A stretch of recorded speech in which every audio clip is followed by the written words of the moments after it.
Bonsoir à toutes et à tous, bienvenue sur Football en direct. Et oui, voilà le flux. Salut Poli, salut à tous. Le début de live est rocambolesque, vous l'imaginez même pas. Mais tout va bien, on a Mais gagné. tout va bien, on a gagné, c'est un excellent match de l'Olympique Lyonnais. Bonsoir Tekken, bonsoir Tassour. Tekken, comment ça va? Bonsoir à tous. Eh ben, ça va très bien après ce super On match s'en bat les couilles de moi. l'OL. On s'en bat les couilles, Il y moi. a, il y a Ferran aussi Mais quand il même. vient d'arriver, bordel, mais je l'ai. Mais, Mais voilà. mais si. Pour info, on est aux abords du stade, hein. En On était duplex. au match. On est En en duplex du duplex. Groupama Stadium. Duplex Deux football. envoyés spéciaux football ce soir. Et, pendant toute la seconde mi-temps, vraiment à 10 mètres de Dubois pour admirer ces merveilleuses passes en arrière. Et vraiment exceptionnel, hein, la prestation du capitaine de l'Olympique Lyonnais, qui a vraiment permis de montrer qu'il n'a pas sa place dans l'effectif. Encore une fois. Il est irrégulier là-dessus, quoi. Oh là là, quel plaisir, messieurs, dames. Quelle incroyable nouvelle d'avoir vous deux aux abords du stade. C'était vraiment un très très grand Quel point. plaisir. J'espère que le match a été bon. Comment vous le décririez Incroyable. en une seconde, vous deux, ce match? Euh, Meilleur match de la saison, hein. Franchement, hein. En vrai, Franchement, c'est un des meilleurs matchs de ultra la saison. important. Match Enfin, à 6 points. très important, déjà parce que c'est face à Nice, un concurrent direct, et évidemment pour les places européennes.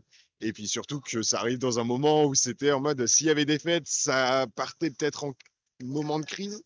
Et là, vu qu'on gagne, bah, en fait, on repense un peu à toutes les dernières victoires qu'on a pu avoir, même si c'était des victoires genre 1-0. Là, on a vraiment fait un match plein, un match où, mis à part Dubois, tous les autres joueurs ont été bons. Même Mendes en défense centrale a fait un bon match, on a trouvé de notre côté au stade. Et donc c'est bon, il suffit de mettre Malo côté droit et on peut finir la saison. On est totalement d'accord. C'est vrai que nous, depuis le bord du terrain, bord du terrain, pas du tout, Non, absolument t'es un pas. mytho. T'es un mytho. Là, je peux te dire que t'es un mytho, là. Ça a été vraiment une très très belle performance. Je sais pas comment toi tu l'as ressenti Tekken, mais c'est vrai que cet Olympique Lyonnais a semblé marcher sur l'eau et proportionnellement à ça, on a eu vraiment cette impression que bah, Nice n'a rien fait. Oui, c'est surtout ça en fait. L'OL s'est très bien débrouillé, surtout au début, pour mettre le pied sur le ballon, prendre la domination. Et ensuite, ça a été vraiment une domination qui a été totale pendant 90 minutes finalement. 90 minutes, Nice a rien fichu. On va en parler dans un instant sur les tirs cadrés, les stats et compagnie, mais je vous spoil Il est d'avance, costaud, hein. Bah, c'est lamentable pour Nice. suffit de voir très rapidement quand on regarde le petit graphique qui est fourni par SofaScore Ouais, il a pour voir l'attaque momentum, exactement, c'est le nom qui est donné. Nice n'a rien fait du match. C'est terrible. Bon, messieurs, je vous propose qu'on passe aux compositions d'équipe. Comment vous voulez qu'on fasse pour les compos? Est-ce que Ferran, tu veux t'en charger, même si là, ça va être compliqué?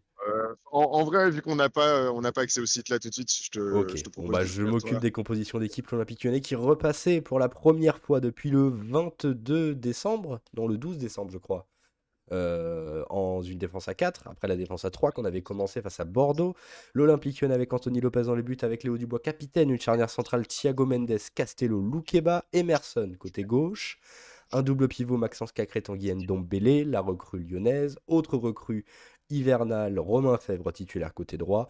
Lucas Paqueta en position de numéro 10 avec Karl Toko-Ekambi fraîchement revenu de la canne côté gauche et Moussa Dembélé en pointe. Côté niçois, un 4-4-2 très classique, très basique de la part de Christophe Galtier.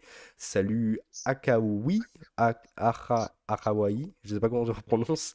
Bonsoir, bonsoir, comment ça va? Eh ben écoute, une victoire de 0, ça va très très bien.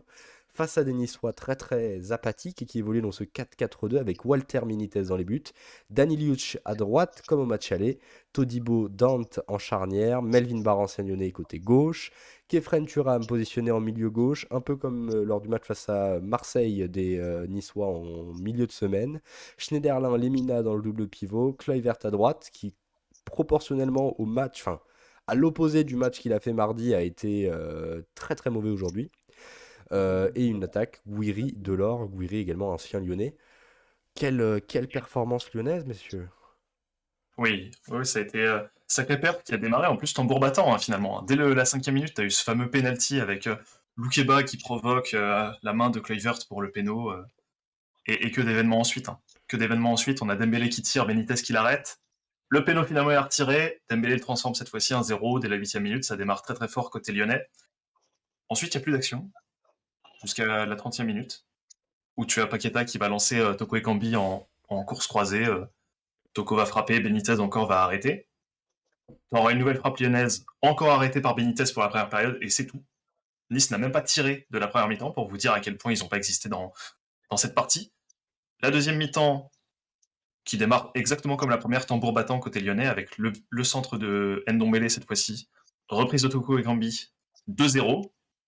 On a un peu le même scénario que pour le match aller, avec une grosse domination lyonnaise et un 2-0 qui est scoré assez rapidement. Ensuite, il n'y a plus d'action. Plus d'action sérieuse. T'as Lopez qui va faire un petit arrêt sur une tête de je sais plus qui d'ailleurs, de Guessant, voilà, pour faire le seul tir cadré niçois et la seule parade de Lopez. Ensuite, allez, ouais, je viens d'en retrouver une d'action quand même. T'as une frappe puissante d'Awar de la gauche, Benitez qui va capter le ballon, et sinon c'est tout. Après, pardon, j'en ai raté une. T'as Kadewere à un moment qui est lancé seul face au gardien, et il va lui tirer dessus un peu comme à son habitude. Donc beaucoup d'arrêts pour Benitez, beaucoup de frappes cadrées côté lyonnais, très peu côté niçois, juste une. Et finalement, un Noël qui a dominé pendant 90 bonnes minutes, hein, messieurs. Ouais. Je ne sais pas si vous avez regardé les expected goals, mais je les ai devant les yeux. Bah, je les ai aussi. Incroyable. Les gens les ont aussi. Alors, les gens ne les ont pas sur YouTube, c'est normal, on ne sait pas pourquoi. YouTube bug. Les XG sont vraiment incroyablement positifs pour l'OL. L'OL avec 2,57 expected goals. Nice est à 0,05. C'est tout simplement ridicule. L'Olympique Lyonnais avec 60% de possession, avec 12 tirs à 1. Il n'y a pas eu match, en fait. Je pense qu'il n'y a pas eu match. C'est aussi simple que ça. Bilal dans le chat qui nous dit c'est plus Dante, c'est édenté. Sinon, ce soir, c'était l'enfer de Dante, hein, pour ceux qui connaissent un peu la littérature. Il y a aussi il y a Poli qui te demande ta source. Si jamais tu peux vérifier dans la poche à Loukeba s'il n'y a pas le DZ en plastique. Ouais, je pense il a toute l'équipe de Nice dans sa poche. Hein. Il a une veste assez lourde là. Al-Khamoui En vrai, qui nous dit... Loukeba, il a vraiment été très très bon. Encore une fois, mais je pense il était associé là avec un Mendes qui n'était pas forcément très en confiance, on va dire, de par ses dernières prestations. Et l'association des deux a été plutôt bonne. Ça a eu un petit peu des difficultés dans la relance au début du match, mais très vite, il y a Maxence Cacré ou même Tanguy Ndombele qui ont commencé à redescendre pour aider à la relance. Et bon, côté droit, côté Dubois, jamais ça passait, hein, ça partait direct en U. Mais par contre, côté gauche, avec Emerson et puis des petites descentes de Paqueta et puis des milieux de terrain, ça allait bien. Non, Loukeba, encore une fois, grande Loukeba. Et puis on attend toujours l'association en mettant l'ancien capitaine du Bayern. Qui, on espère, va revenir. Normalement, ça y est, vous voyez enfin ma tête. J'ai réussi à régler le problème de caméra. Bonsoir à tous, rebonsoir. C'est rétabli sur YouTube, tout est parfait. On y arrive petit à petit, il aura fallu 20 minutes pour s'adapter. C'est un petit peu le temps qu'il a fallu aussi aux Niçois pour comprendre qu'ils allaient prendre... de faire un match plein, c'est pour ça Oui. on est un petit peu tout perturbé. Non, et puis 20 minutes, c'est un peu le temps qu'il a fallu pour comprendre aux Niçois qu'ils n'allaient pas gagner ce soir. Ça a été un très très beau match côté lyonnais, avec de très très bonnes performances de part et d'autre, du terrain à gauche comme à droite. Il n'y a vraiment pas eu de joueur qui, je sais pas vous, hein, m'est apparu en dessous d'un autre. Ça a été vraiment un match très équilibré où le collectif a très bien marché. Mis à part Dubois. Ouais, et encore. Vraiment, il n'y a que Dubois qui a été très en dessous. Non, je suis pas d'accord. Dubois a été très nul offensivement et défensivement. Les deux seules fois où on se prend dans le dos, c'est de son côté parce qu'il n'est pas suffisamment rapide. C'est vraiment, il se fait prendre comme un U20, comme un U19. Vraiment, et simplement. Je sais pas, non, enfin oui, ce que tu dis est vrai. On peut pas aller contre ce que tu dis. C'est vrai, c'est un fait. Maintenant, je suis pas de l'avis de vouloir encore plus taper sur Dubois que ce qu'on fait d'habitude sur ce match. Et ça va également, et un peu à l'image de l'équipe, il y a eu énormément d'efforts faits au pressing, et il y a 2 ou 3 récupérations dans les 30 derniers mètres où c'est Dubois qui va faire le pressing et qui défend en avançant. Et après, il perd la balle en faisant une passe ratée. Oui, Je suis désolé, hein, mais oui, on a vu, vraiment vu du stade, on s'est fixé sur Dubois, on a regardé quasiment presque tout son match que à lui, C'est une catastrophe de la première à la dernière minute ce soir. Une Le, le- catastrophe. le gros souci La en fait première avec passe Léo vers du... l'avant de Dubois, elle est à la 82e minute. Je sais pas si on se rend compte. le gros souci avec 82e minute. le gros souci Notons avec du bois, hein, tant qu'on en mais parle. Hein. Vous avez des sondages à disposition sur Twitch et YouTube. Servez-vous-en. le gros souci avec Léo Dubois, c'est que c'est deux tiers, un tiers. Deux tiers de trucs, dont un tiers où c'est juste de la bonne volonté qui parfois ne donne absolument rien. Et le dernier tiers, c'est à chaque fois la passe quand il faut faire autre chose que simplement garder le ballon. Où là, on est catastrophiquement. Enfin, c'est Moi, je catastrophique. ferais pas du 2 tiers, un tiers. Hein. Je ferais du 1 sur 1, Mais 100% non, non, c'est pas du 1 de sur 1 ce soir. nullité, Je suis désolé, non, non, non. si tu veux. Moi, je suis pas d'accord du tout avec toi et je pense qu'il y a beaucoup de gens qui seront pas d'accord. En fait, faut pas se dire que parce que on a dans l'ensemble été bon, faut se dire que au bout d'un moment, même, enfin, il y avait Fèvre ou genre nous, ça nous faisait rigoler du stade. T'avais plus aucun milieu de terrain quand ça partait dans la profondeur ou enfin un peu sur le côté droit. Il y en avait aucun qui faisait la balle qui faisait la passe à Dubois au bout Ah, d'un mais moment. après, Vraiment. après, enfin, encore une fois, voilà. On est d'accord que Dubois est le plus mauvais ce soir et qu'il faut quand même changer, mais c'est pas pour autant que ce soir, il faut le détruire à 100%. Ce soir, Dubois fait un match assez moyen, mais il y a des bons éléments à sortir, et on est Il est d'accord que, nul. comme d'habitude, La il y a des éléments prestation mauvais. moyenne de l'équipe est bonne, mais faut pas cacher Dubois derrière. Il n'est pas au niveau. Point. Il est pas au niveau, Si, mais il si fait dans, pas un si match dans un si match comme ça, si catastrophique que dans un ça. match comme ça, où il y a une équipe de Nice qui est vraiment inefficace d'un point de vue offensif, si même dans un truc comme ça, c'est le seul qui n'arrive pas à se tirer l'air du nez et à avoir une prestation correcte, c'est qu'il y a un gros problème. La prestation de Dubois ce soir, elle est correcte, hein, enfin, Non, non, elle n'est pas correcte. Elle n'est pas correcte. Si Nice était un tout petit peu mieux, on se serait forcément pris un but de son côté. je sais pas, gros, Très ok. clairement. Déjà, en première période, tu as cette perte de balle dans l'axe là, Deux fois. 2 fois. qui est un peu douteuse aussi. Et sur Twitch, globalement, ça reste un peu sur sa fin. Hein. Concernant Dubois, il y a du 4,5, il y a un 3,5, bon, qui est peut-être Bah, un petit peu pour moi, exagéré, il y a un pour moi, 5. pour moi, c'est 4,5 ou 5, mais voilà, c'est tout. Pardon. Sur YouTube, on a du 3,5 et du 4 Bah, qui se globalement, chevauchent alors, avec enfin, 4,5 aussi. faut voir quelle est la note globale de tout le monde à part Dubois, tu vois. Mais pour moi, le monde, tout le reste, ça va être en dessous de, ça va être 5,5, 6, et Dubois va être à 4,5, tu vois. Enfin, il y aura une note d'écart. Enfin, c'est vrai que hormis Dubois, les prestations lyonnaises sont assez homogènes, hein, j'ai trouvé ce soir. Je dis- Oui, faut quand même parler des autres joueurs parce que bon, Dubois, c'est Oui, bah, de toute façon, Voilà, la le note pour cas à Dubois côté. sur Twitch est de Mais, 4,5. voilà, sur YouTube, on a 3,5 qui ressort avec du 4 aussi en deuxième. mais faut quand même appuyer le fait que c'est une victoire collective ce soir et Évidemment. que Lyon a dominé de la première à la 90e. Et Lyon n'a Vraiment. pas Et cédé. ça faisait très longtemps qu'on n'avait pas eu un match aussi bien effectué contre une bonne équipe quand même. Nice, c'est troisième, troisième de Ligue 1. Enfin, ils se sont qualifiés en Coupe de France contre Marseille Oui. il y a quelques jours. Contre, non, contre Marseille. Non, contre Marseille, oui, oui. Contre Marseille. Paris aussi avant. Hein. Oui, et contre Paris aussi. Enfin, c'était vraiment pas une équipe à prendre à la légère. Et ils n'étaient pas en forme ce soir. On en a profité et on a su mettre les cartes sur la table pour vraiment dominer. Là. Et les recrues ont été très bonnes. Ça, bah, sur Ndombele, YouTube, on Ouais, a Jonathan après, Luynes qui nous très parle de bonne. Ndombele, hein, pour Ndombele Ndombele, Masterclass. oui. Maintenant, Fèvre, j'avoue que je reste un peu sur ma faim. Ouais, moi je suis défensivement, d'accord avec toi. il a énormément couvert son côté en fait. Ouais. Offensivement, il n'a pas énormément apporté, mais défensivement, Alors, il était tout le temps là. sur Twitch, il y a plusieurs messages dans le chat. Bon, Bilal, MDR, Poli, qui me demande si si on m'a dit que je ressemble à Timothée Chalamet, je trouve absolument pas, mais c'est absolument pas le sujet. Al-Khawawi qui nous dit: tu te prives de Gusto pour Dubois. C'est vrai que en vue de la comparaison, ça fait assez mal. Dubois, le seul point noir, chaque erreur technique était faite par Dubois. Noir 6 qui nous dit: c'est vrai que offensivement, ça passait que côté gauche chez Lyon. Euh, Oui, Dubois, Merci le chat. Dubois, c'est correct par rapport à ses standards, mais c'est pas le niveau OL du tout. C'était un vrai collectif ce soir, ça m'a fait plaisir. Et Noir 6 qui redit Ndombele, waouh.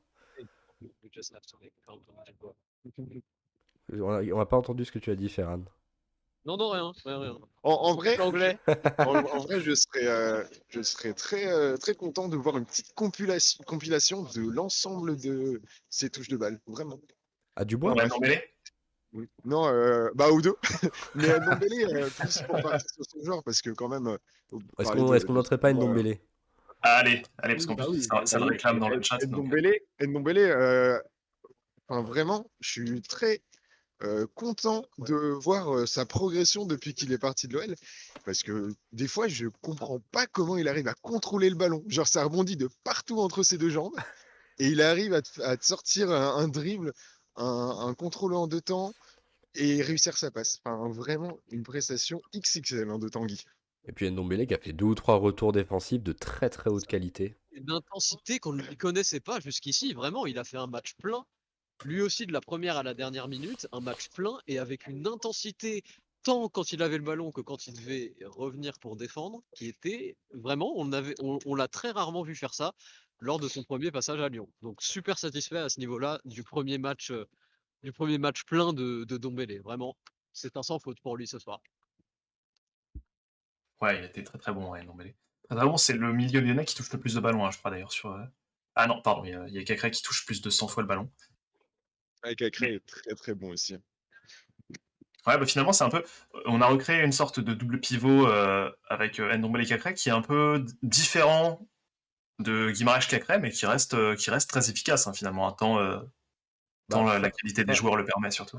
face à Pas un très milieu habitué de dans terrain la niçois récupération. qui était assez défensif et un milieu à deux, avoir un milieu qui presse beaucoup, qui est extrêmement bon dans les efforts, et en plus de ça, avoir à côté un autre milieu qui en plus est très destructeur, prend le ballon, euh, casse les lignes par le dribble, ce double pivot a totalement bouffé le milieu niçois qui même parfois était même pas un milieu à deux, mais un milieu à trois avec Thuram qui réaxait et une attaque à 3 côté niçois avec Kluivert à droite, avec Gouiri à gauche et avec de la empreinte.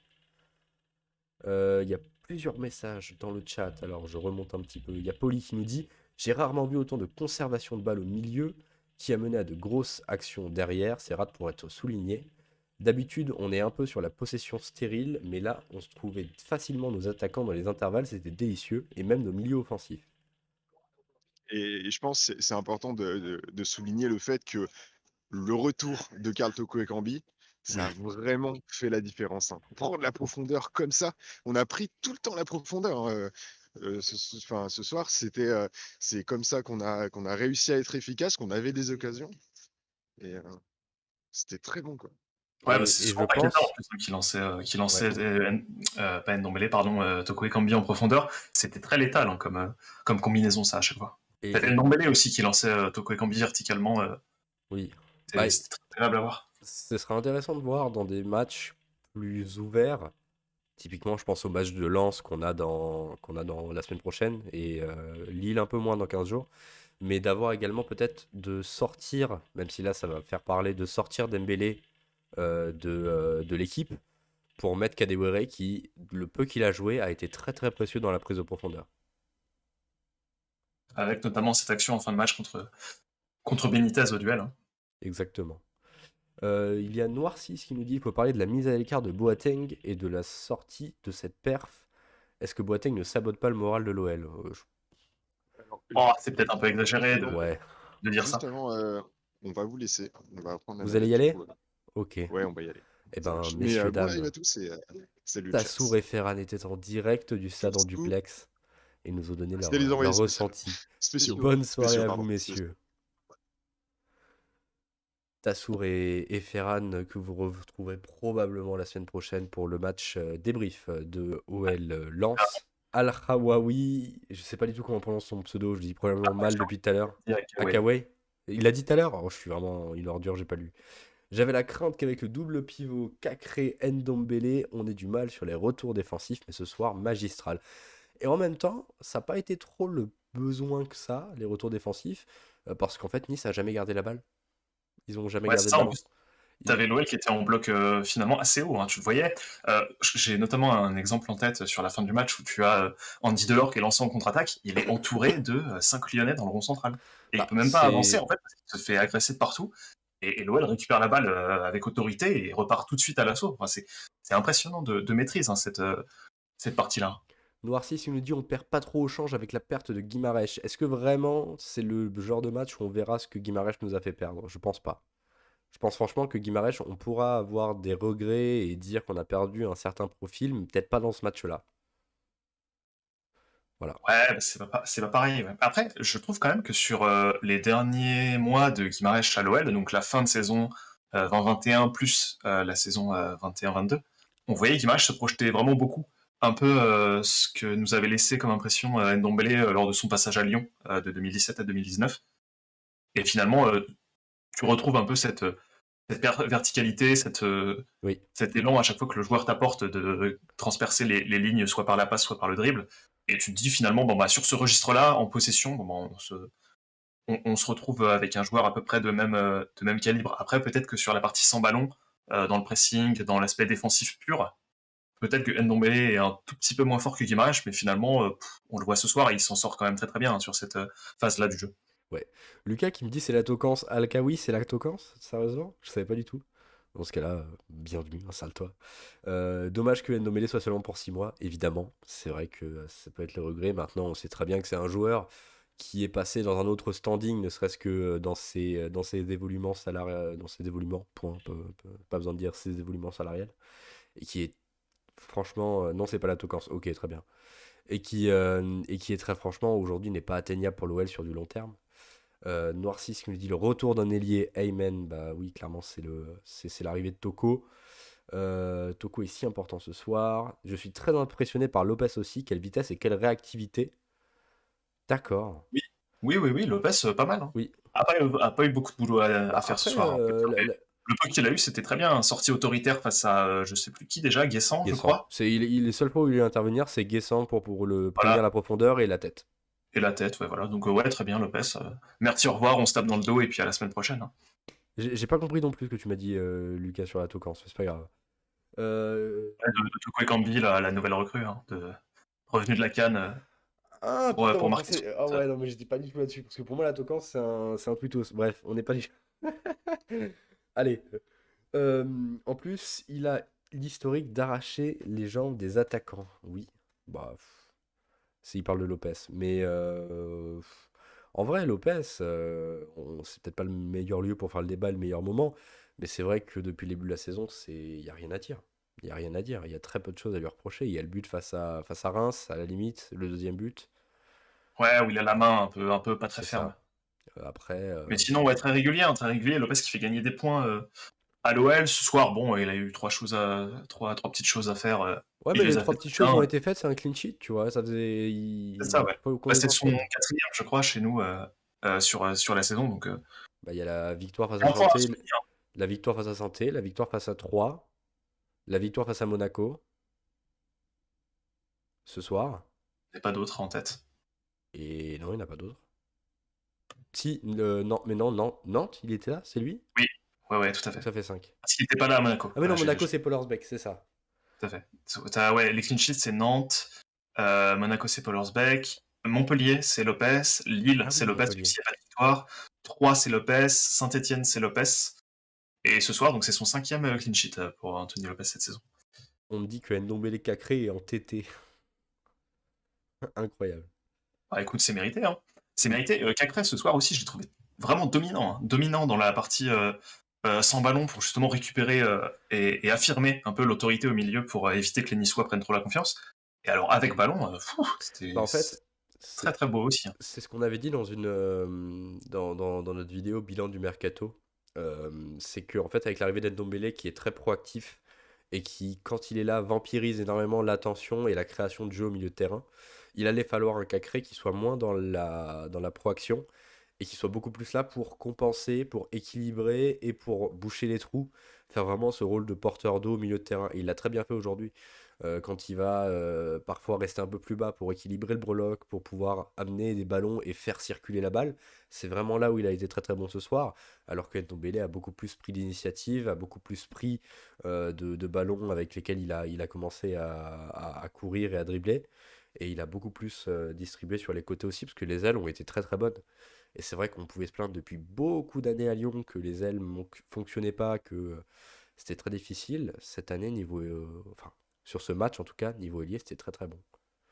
Ouais, tout à fait, tout à fait. Revenons au centre avec un joueur dont on a peut-être sur lequel on a été un peu sceptique peut-être sur ces derniers matchs. Bon, je parle de Lucas Paqueta, mon cher Melt. Qu'est-ce que t'en as pensé ce soir? Lucas Paqueta, c'est un joueur qui ce soir encore propose énormément d'activités. Il est très généreux dans ses appels, mais ça date pas d'hier. Il a beaucoup proposé dans ses décrochages également sur les variations qu'il pouvait avoir quand on avait un Toko Ekambi qui était vraiment deuxième attaquant. Il pouvait se rapprocher du côté gauche. Il a proposé beaucoup, avec pas mal de justesse également. Et c'est vrai que ouais, il y a encore deux trois moments où il se retrouve au milieu de trois joueurs et où il arrive à te faire un double sombrero, où il arrive à te mettre un petit pont dévastateur sur Guessant.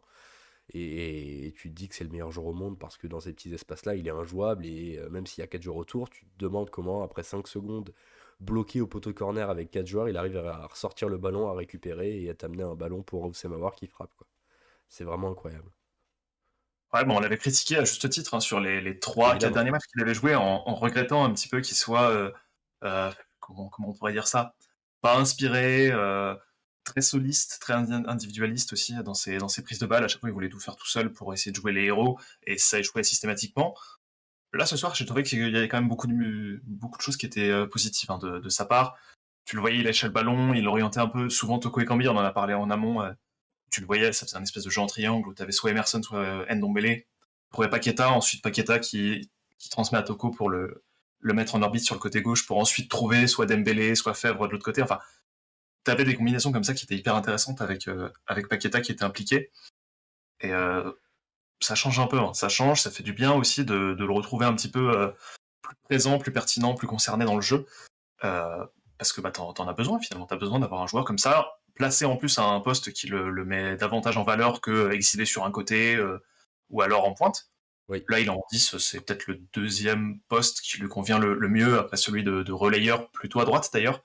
C'est un joueur qui joue plutôt à droite. Pour rentrer Même sur si le ce pied soir, je gauche. regarde sur les hitmaps, ce soir, il est plutôt vers la gauche du terrain. Ça te permet voilà, de contrôler le milieu de terrain, d'avoir une solution à chaque fois pour orienter le jeu vers l'avant. Enfin, c'est agréable quand t'as un Paqueta comme ça qui est pertinent, je trouve. Bah, quand tu as ce genre de Paqueta en numéro 10, au cœur du jeu, tu sais très bien que ça va être un fluidificateur. C'est quelqu'un qui, tu es dans une situation A, tu as ta situation B, et lui, il va être ce lien qui va te permettre d'unir les deux, peu importe où est la situation A, où est la situation B, quels joueurs sont concernés. Peu importe si ça passait à droite, si ça passait à gauche, tu peux être certain que par un renversement de jeu, par un dribble, par un décrochage, il allait toujours avoir Paqueta dans une action. Et ça, c'est vrai que c'est très très agréable parce qu'il t'offre énormément de fluidification dans le jeu, de possibilités, d'orientation dans le jeu aussi. Et oui, Paqueta, quand il est comme ça, c'est vraiment un grand, grand régal. Il y a Ronron15 qui me dit dans le chat, j'ai juste trouvé Fèvre pas assez proche de la ligne. Est-ce qu'on a les... Parlons-en de Romain Fèvre. Ouais. Déjà, est-ce qu'on a les notes de Paqueta? Parce que, on a noté les notes qu'on avait données pour Ouais, Stade Dombélé. alors, pour le match, on a eu du 7 sur 10. Pour Dubois, on a 4. Pour Ndombele, on a 7,5. Ok. Pour Paqueta, là, sur Twitch, on a du 7. Et sur YouTube, on a rien sur YouTube. Donc Twitch va faire foi. 7 pour Paqueta, c'est mérité, je trouve. C'est mérité, ça permet un peu de remonter un peu ce qu'il avait fait par rapport au précédent match où c'était vraiment pas bon et on l'avait souligné. Hein. Je crois qu'il y a même un moment où il avait terminé dans nos flops à juste titre. Là, ce soir, c'est bien. Hein. C'est bien, c'est ce qu'il faut. Beaucoup de touches de balle, des choses intéressantes, des dribbles réussis. On a ce petit sombrero là sur Schneiderlin, plus pour amuser la galerie que pour faire progresser le jeu vers l'avant. Mais bon, ça fait toujours du bien à voir. Ça fait toujours des belles images. Du coup, oui, on peut parler de Fèvre. Qu'est-ce que tu as pensé de Romain Fèvre, Tekken? Et bah, Fèvre, moi, je suis un petit peu embêté avec ce joueur-là. Embêté parce que à chaque fois qu'il avait le ballon, je le trouvais un peu timoré, un peu timide. Tu sens qu'il sait faire des choses. Mais ce soir, on n'en a pas encore assez vu, je trouve. Je suis un peu plus sur ma faim. Je reste un peu sur ma faim par rapport à sa performance. Alors que, bon, Ndombele, on l'avait quitté super fort en 2019. Il revient en 2022 toujours super fort. Jusqu'ici, rien de nouveau, pas de scoop. Fèvre, ouais, ça se voit qu'il y a des choses. Mais j'en attends un peu plus pour le moment. On attend un peu plus, surtout qu'on nous le vend comme un ailier. Honnêtement, moi, je trouve pas que ce soit un ailier, hein, Romain Fèvre, hein. Alors, c'est pas grave du tout, On a mais déjà j'ai dit. le sentiment qu'il occupe un peu cette même place que Paqueta occupait à l'OL lors de la saison 2021, qui est d'être dans une espèce de half-space droit ou un truc comme ça. Enfin, vous voyez, pas collé à la ligne, mais plutôt proche ouais, de D'un la rôle de numéro 10. moitié. Et en fait, il est proche de la moitié gauche du côté droit du terrain, si vous voyez ce que je veux dire. Donc c'est un peu déroutant, parce que tu le vois notamment, il y a plusieurs fois où tu as Léo Dubois qui vient sur le côté droit se projeter pour jouer une situation à deux, et où tu vois que Fèvre reste plutôt sur le côté intérieur, au lieu aussi lui de proposer de son côté sur l'extérieur. Bon, je demande à en voir plus, pour Ouais. voir si effectivement c'est un ailier mytho, ou si c'est un vrai ailier Bah, qui peut couler la ligne et qui peut apporter aussi en étirant le bloc adverse. Les deux styles sont nécessaires et utiles, hein, y a pas de problème avec ça. Mais c'est important de ne pas se tromper de profil et de casting, un peu comme on a eu avec Shaqiri, où finalement on se dit quand il arrive, trop bien, on va avoir un ailier droit, et puis finalement on a un joueur comme ça qui est beaucoup plus à l'aise dans l'axe, et ne parvient pas à délivrer ce dont l'OL a besoin à un certain instant T finalement. exactement. Pour ce qui est de faire, au final, je vais faire de la psychologie de bas étage, hein, mais j'ai vraiment cette impression-là de ce que j'ai vu et de ce qu'on a pu tirer de son match, que c'était quelqu'un qui était dans sa première période avec un nouveau club et qui avait encore ce petit côté, je suis tout nouveau, je fais mes débuts, on est dans une situation où c'est compliqué, l'équipe est en difficulté, il faut pas que je fasse de conneries. Je l'ai vraiment senti comme ça. Il prenait aucune initiative. Il a très très peu tenté des dribbles, tenté des prises de dribble. Très souvent, il récupérait le ballon assez haut et c'était une touche de balle, je lève la tête, je fais une deuxième touche s'il faut, et soit je dédouble avec Dubois, soit je repasse intérieur avec Paqueta ou avec Cacré.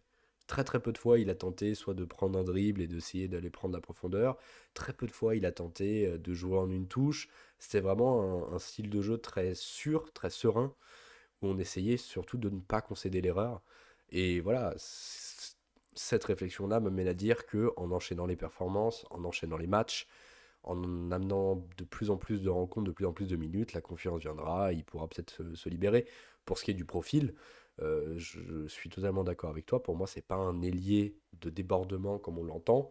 C'est pas non plus un ailier de profondeur comme l'est un Toko. C'est un ailier qui rentre faux pied et qui, comme le fait Paqueta à droite, comme peut le faire Cherki aussi, va beaucoup plus rentrer, attaquer le demi-espace et va pas chercher la profondeur plus que ça. Comme Awar aussi, les fois où il a été aligné Ouais, à gauche, à oui, oui. gauche. Oui, oui, oui.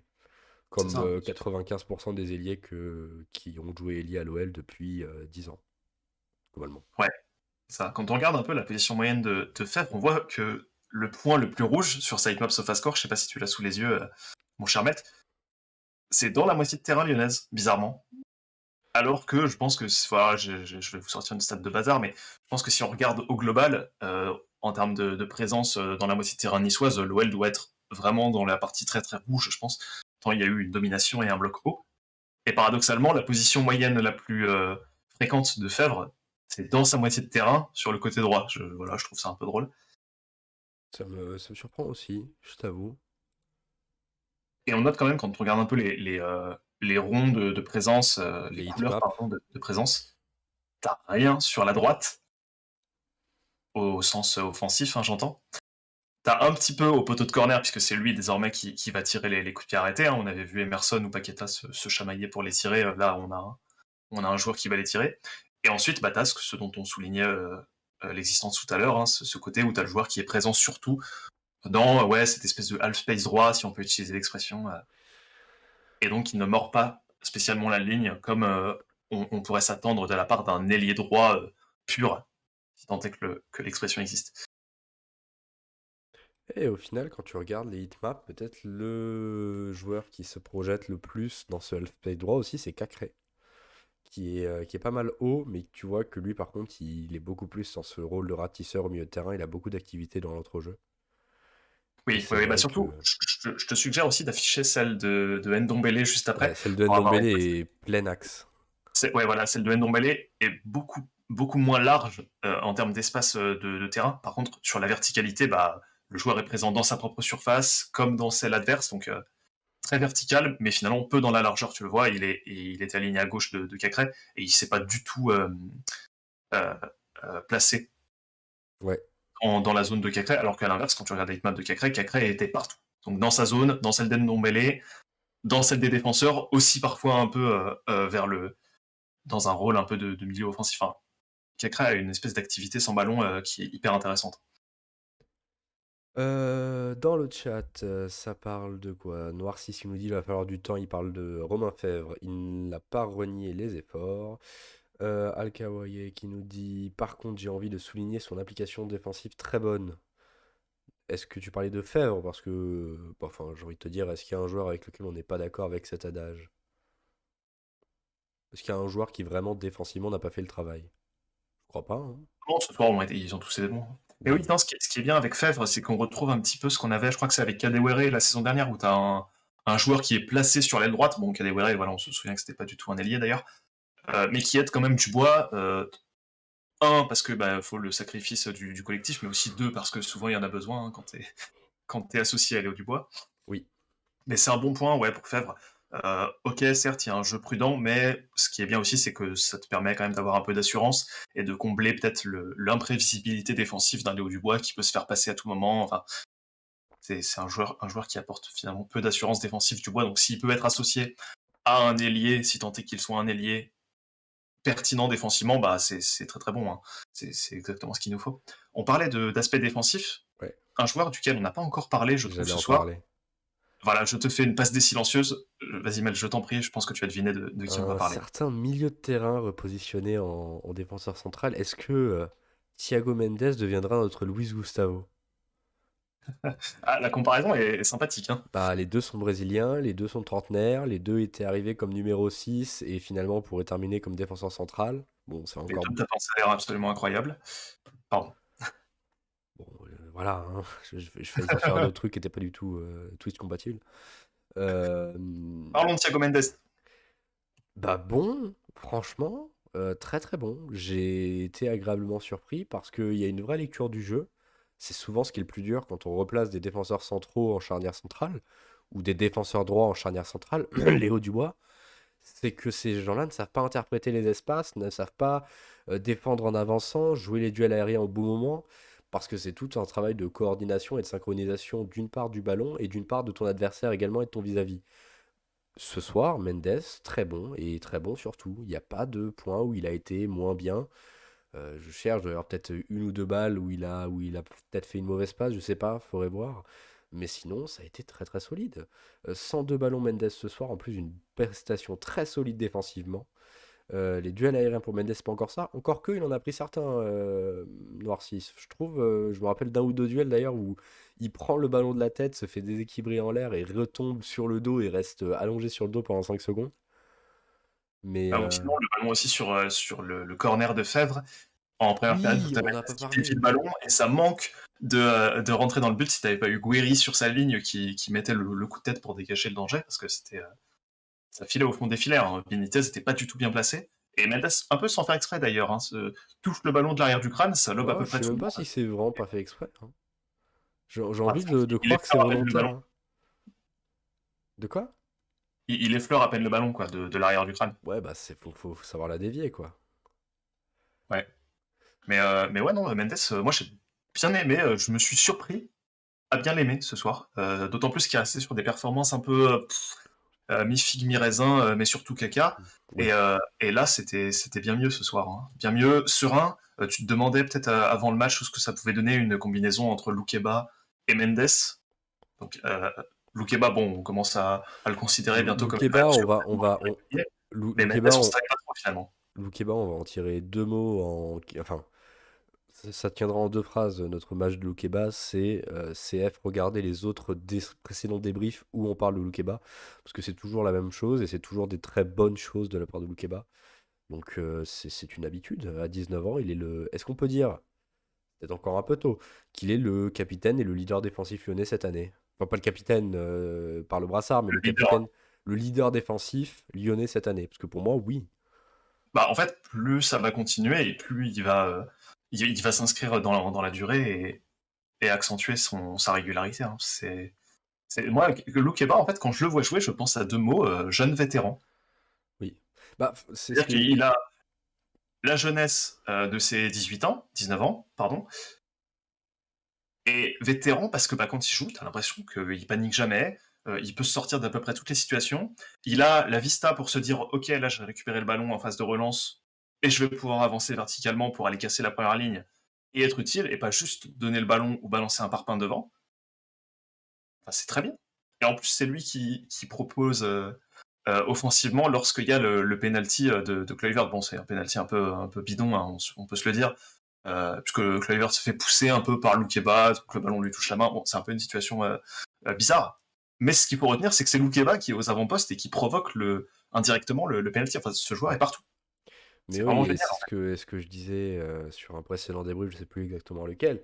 La question moi, que je me pose avec Loukeba quand je le vois à 19 ans aujourd'hui titulaire à l'Olympique Lyonnais, c'est quelle est sa marge de progression et jusqu'à où il peut aller. Parce que là, on tient un joueur de classe internationale.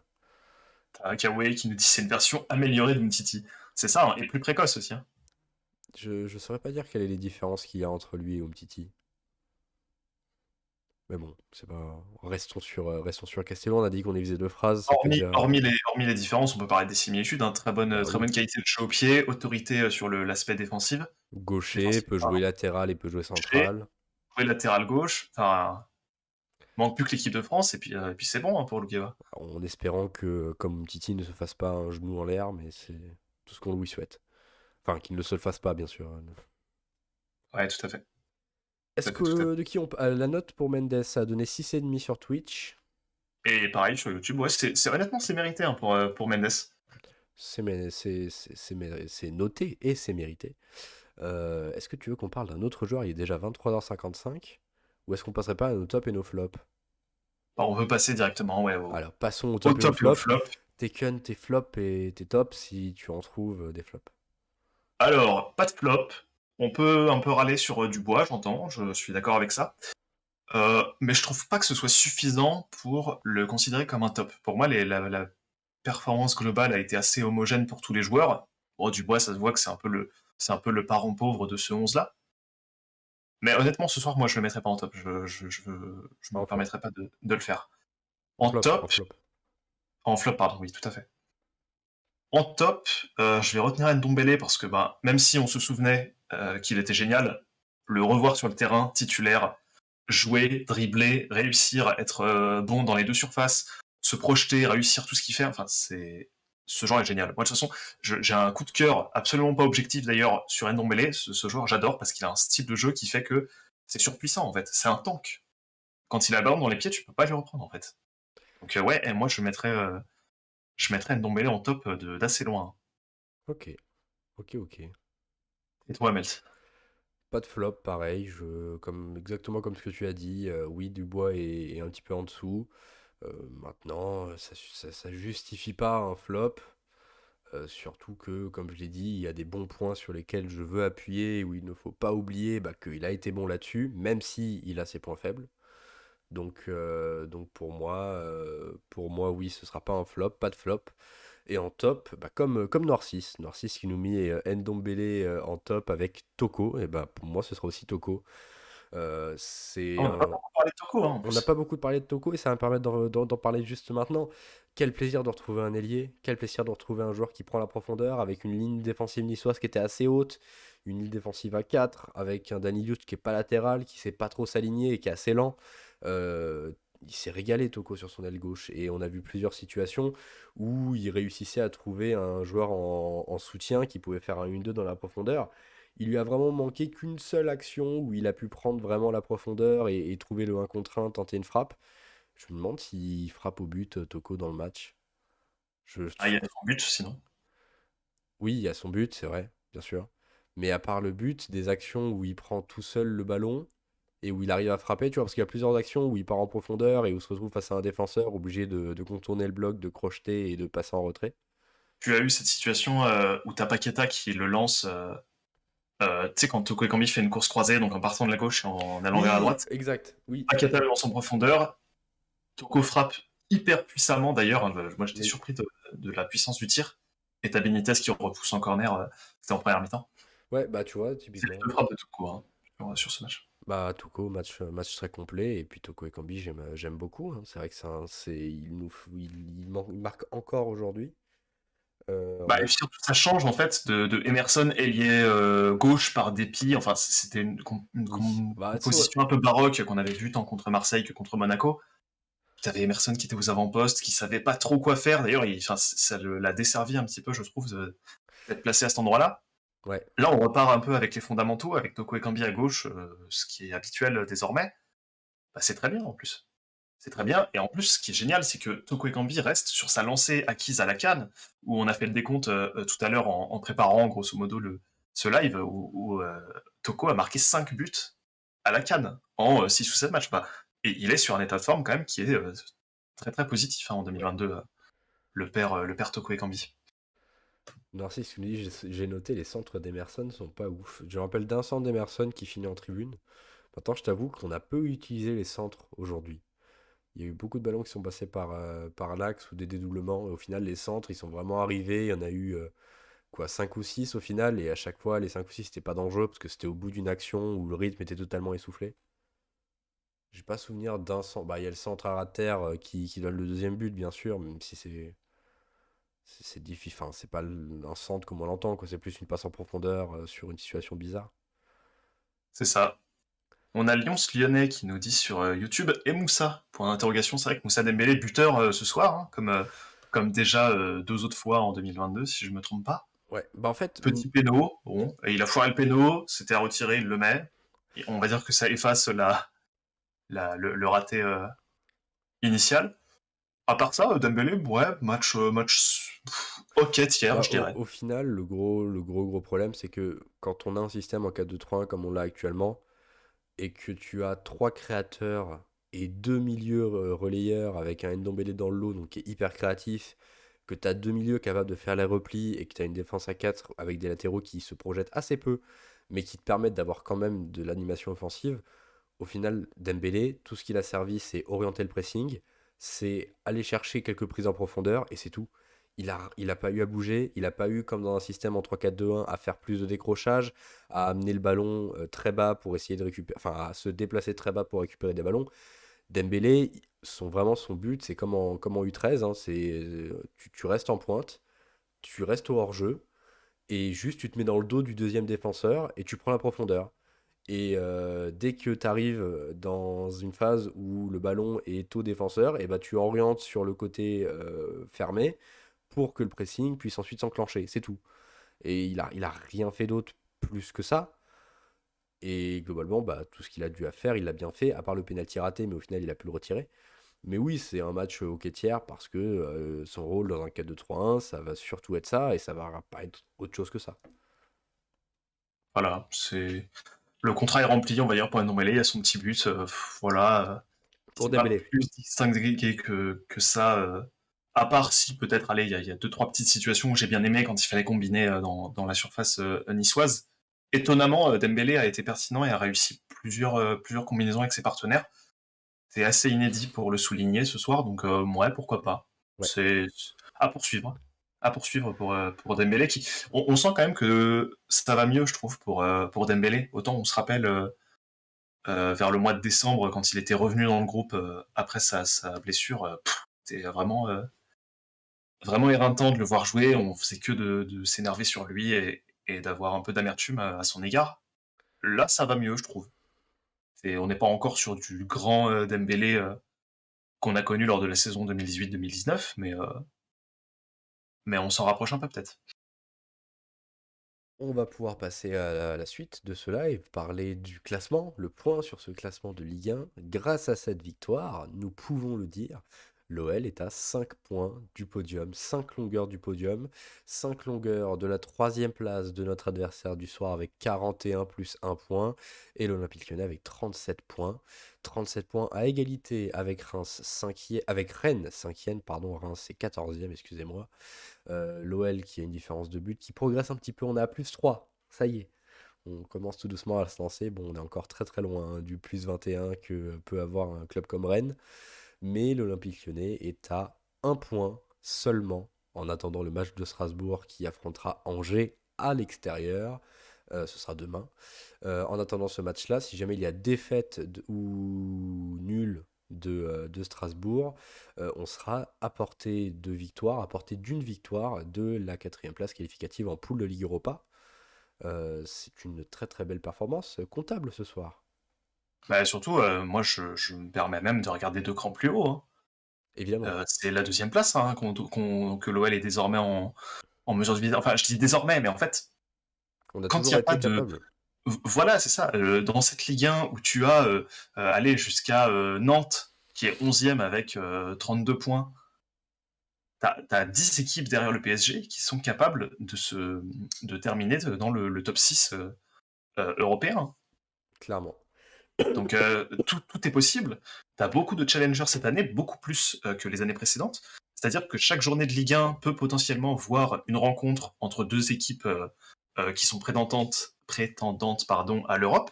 Donc t'as beaucoup d'équipes qui vont se mettre un peu des bâtons dans les roues. Comme ça, on a vu notamment le PSG qui jouait contre Rennes et qui s'est imposé hier soir. Euh, Tu as la semaine prochaine, tu as l'OL qui va jouer contre Lens. L'OL va ensuite jouer contre Lille. Vous aurez notamment Lens, Benjamin André qui sera suspendu contre l'OL. Hein, on vous l'a annoncé en exclusivité. Enfin, tu as beaucoup de rencontres comme ça entre des gros du championnat qui sont bien placés pour l'Europe qui arrive. Hein. Donc ça permet voilà, de rebrasser un peu toutes les cartes. Et honnêtement, il y a un point qui est à souligner. L'OL, sur cet épisode-là, va avoir un gros sujet qui est la différence de but. On en parlait cet après-midi, Melt. oui. Toutes les équipes qui sont tant devant que derrière l'OL, hormis Lille et Montpellier, et Lens, et Nantes, donc voilà, on va prendre plutôt toutes celles qui sont au-dessus, et Monaco inclus, donc Monaco, Rennes, Strasbourg, Nice et Marseille, toutes ces équipes-là ont une différence de but entre plus 8 et plus 20, là où l'OL a que plus 3 de différence de but. Ça va être un sujet tôt ou tard, parce que hormis des victoires 4-0, l'OL va avoir du mal à regrouper à se regrouper avec les autres sur ce terrain-là, sur Ouais. le terrain de la différence de but. Donc c'est comme si tu partais avec un point de retard par rapport aux autres. Donc il faut bien être conscient de ça et enchaîner vraiment les victoires pour être devant comptablement et ne pas avoir besoin de regarder la différence de but parce que tôt ou tard, ça va être un sujet qui pourrait être préjudiciable à l'OL, hein, d'avoir encaissé autant de buts sur un peu les 2 premiers tiers de la saison. Tu parlais des confrontations directes qui auront lieu entre les différents adversaires de Ligue 1. Pour vous donner un ordre d'idée, la J26, donc c'est pas la prochaine journée, c'est la journée d'après. L'Olympique Lyonnais recevra le LOSC. Donc ça, c'est déjà deux gros adversaires pour l'Europe. Mais en plus de ça, il y aura un Strasbourg, actuellement 4e, qui recevra Nice 3e. Et on aura en ouverture de cette journée Montpellier, qui est également très très proche des places européennes, puisqu'actuellement Montpellier est uniquement 9e, mais en cas de victoire, même s'ils ont perdu ce week-end, ils peuvent remonter sur les places européennes. Et ben Montpellier recevra le Stade Rennais. Donc voilà, tout le monde se joue. Et c'est vrai que d'une victoire à l'autre, l'Olympique Lyonnais peut se retrouver à une victoire du podium. Et rien n'est terminé, rien n'est joué. L'OL qui, on l'a dit, aura comme prochain et futur adversaire le RC Lens à l'extérieur. Lens qui avait été une victoire pour l'Olympique Lyonnais lors du match aller. Une victoire 2-1 avec des buts de Karl Toko Ekambi sur penalty et de Oussem Aouar de la tête. Et l'Olympique Lyonnais qui ensuite se déplacera, non, recevra. Je veux vraiment qu'on se déplace au LOSC alors que pas du tout. On avait fait 0-0 là-bas. On espère qu'on ne fera pas 0-0 au retour. Eh ben écoute mon cher Tegun, est-ce que tu as autre chose à dire avant qu'on en clôt ce live? Bah non, en fait, c'est tout bon pour moi. On a la Ligue des Champions dans laquelle l'OL ne joue pas, mais il y a la Ligue des Champions qui reprend cette semaine. Donc streamons la Ligue des Champions, hein, regardons ça et voilà. Bah, et j'ai même envie de te dire, il y a la Ligue des Champions auquel nous ne participerons plus, qui reprend cette semaine. Mais ce qui est surtout très intéressant de voir, c'est que si jamais il y a la Ligue des Champions qui reprend cette semaine, il y a également l'Europa League qui reprend cette semaine, tout comme la Conference League. Et ceux qui l'emporteront, pardon, dans ces barrages, puisque c'est pas vraiment des huitièmes de finale, des 16e de finale, pardon, c'est vraiment des barrages d'accession aux 8e de finale, et ben les vainqueurs de ces barrages d'accession aux 8e de finale seront des potentiels adversaires de l'Olympique Lyonnais. Lyon qui pourra affronter au hasard le FC Barcelone, le Napoli ou encore le RB Leipzig, le FC Porto, la Lazio. C'est pour dire, il y a de très très beaux morceaux qui s'affronteront et ça va être très très chaud à regarder. Que dire de plus? Pas grand chose, je pense qu'on a fait le tour. Ouais, bah, on se languit de savoir évidemment quelle sera l'affiche pour l'OL dans les huitièmes de finale d'Europa League, hein, Ouais, tout à fait. évidemment. Un Et Barça puis à part avec. ça, on a la Ligue 1 à jouer, hein, évidemment. Évidemment. Un Barça avec Depay, ce serait chouette, nous dit Noir 6. Je sais pas si ça serait chouette, en tout cas, je sais même pas si Barça. Si Barça. Si Depay y jouerait avec le Barça. Oh, j'ai fait un mashup des deux, il était terrible. Mais bon, voilà. Bon, on va arrêter de d'étendre de plus en plus cet outro qui n'en finit plus. C'est la fin de ce stream. Merci à vous tous d'avoir été présents dans le chat. Merci d'avoir participé. Merci d'avoir voté pour ce débrief de cette très très belle victoire de l'Olympique Lyonnais, cette 24e journée, cette victoire de but à 0 de l'Olympique Lyonnais face à l'OGC Nice. Merci et bonne soirée, Ludin Noir 6. Merci à toi d'avoir été présent. Merci à vous tous d'avoir été là. Merci Tekken d'avoir été présent. Ça a été un très grand plaisir de t'avoir en stream. Toujours un plaisir. Bonne nuit mes loulous, qui nous dit Poli, je pense, ça va être le mot de la fin. On fait également un très très gros bisou à Tassour et à Ferran qui étaient au stade aujourd'hui et qui nous ont quitté un petit peu plus tôt pour rentrer chez eux. Ça se comprend évidemment. Ne vous inquiétez pas, vous aurez sur Football le débrief écrit dès demain à 21h comme d'habitude. Vous aurez évidemment la suite de l'actualité de l'OL en tweet, en vidéo, dans tous nos réseaux sociaux que vous avez dans la description, que vous pourrez aller voir. N'hésitez pas à subscribe, on l'apprend à l'anglaise. Notre chaîne Twitch, notre chaîne YouTube, nos réseaux sociaux, Twitter, Facebook, Insta, ou encore même nos podcasts, puisque nous sommes en podcast. Cette émission sera disponible en podcast. Ça fait beaucoup de fois le mot podcast de la phrase. Et c'est sur ce que l'on va se quitter. Bonsoir à tous, bonne nuit, ciao ciao. À bientôt.